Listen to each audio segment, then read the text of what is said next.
Delicious.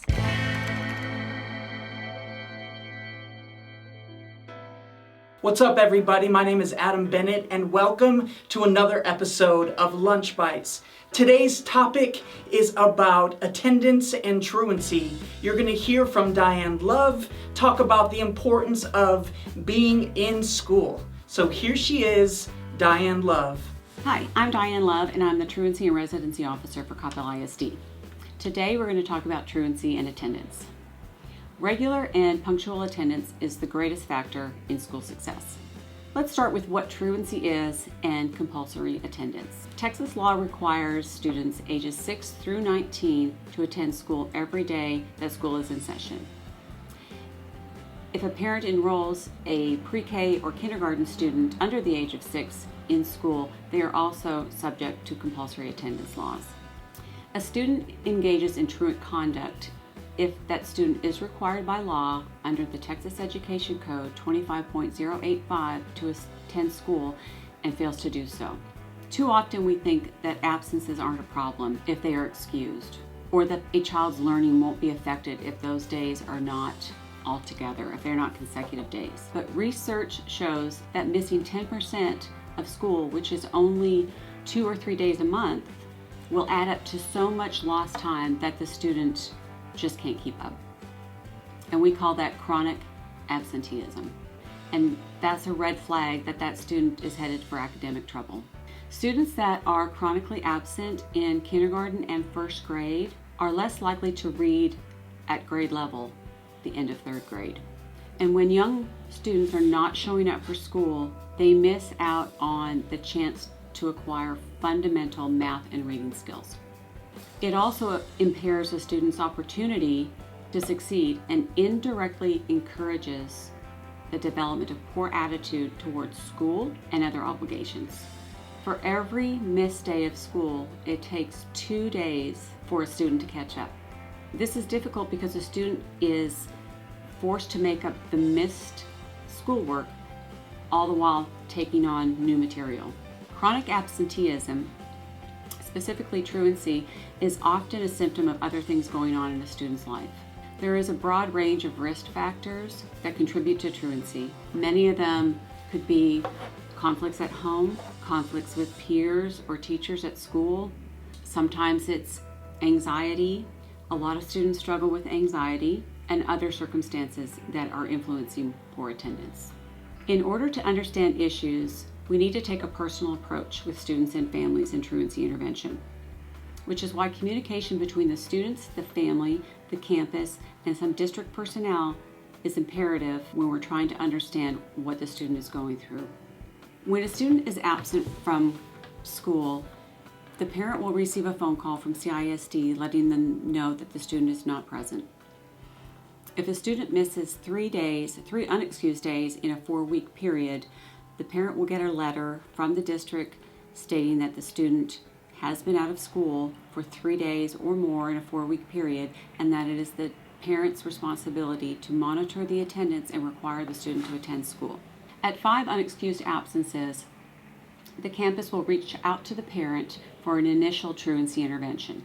If attendance continues to be an issue, we will do a secondary intervention, which will include campus personnel, the parent, the student, depending on the age, myself, and we will engage and collaborate on how we can provide assistance in removing obstacles that are preventing the student from attending school.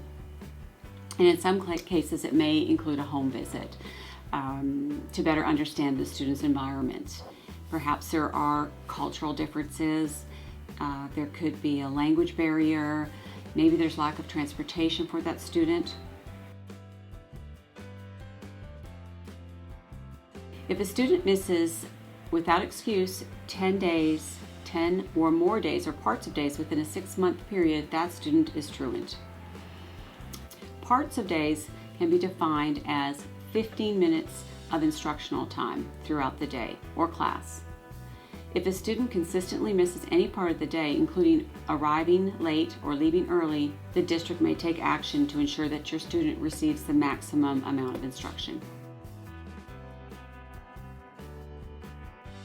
And although we strive for perfect attendance, we know that that's not always possible. The school districts are required by law to excuse certain days. Those are religious holiday, required court appearances, to serve as an election clerk, attend a healthcare appointment.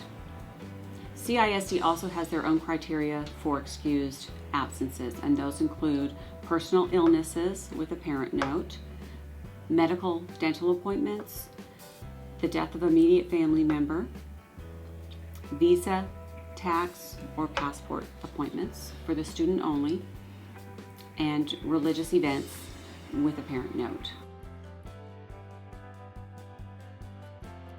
Some examples of unexcused absences would be skipping class, car trouble, oversleeping, vacation, personal business, an appointment for a parent or sibling, babysitting, DMV appointments, and non-related sponsored competition or club events.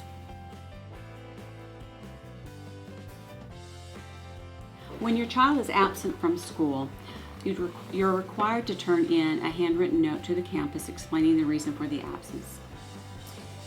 The note needs to be turned in within 3 days.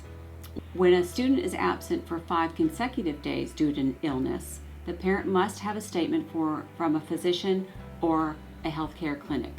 Without documentation, that absence may be unexcused. Here are some tips to increase your child's attendance. Make getting to school every day on time a priority for your family. Talk with your child about the importance of school attendance from an early age and the negative effects it has on too many absences. Have a backup plan for getting your child to school when there are difficulties with transportation, family illnesses, or other challenges. Pay attention to the phone calls and emails from CISD. You will only receive these calls and emails when your child has been marked absent. If there is an error with that attendance, please contact your campus. Schedule appointments for dentists and doctors after school or before school or while school is not in session. Check the Home Access Center regularly for up-to-date information on attendance and your child's grades. And encourage your child to talk openly with teachers or counselors or school staff if they are struggling with getting to school. If you attend today, you will achieve tomorrow. Thank you. Thanks, Diane. Okay, now we have people standing by to answer your questions.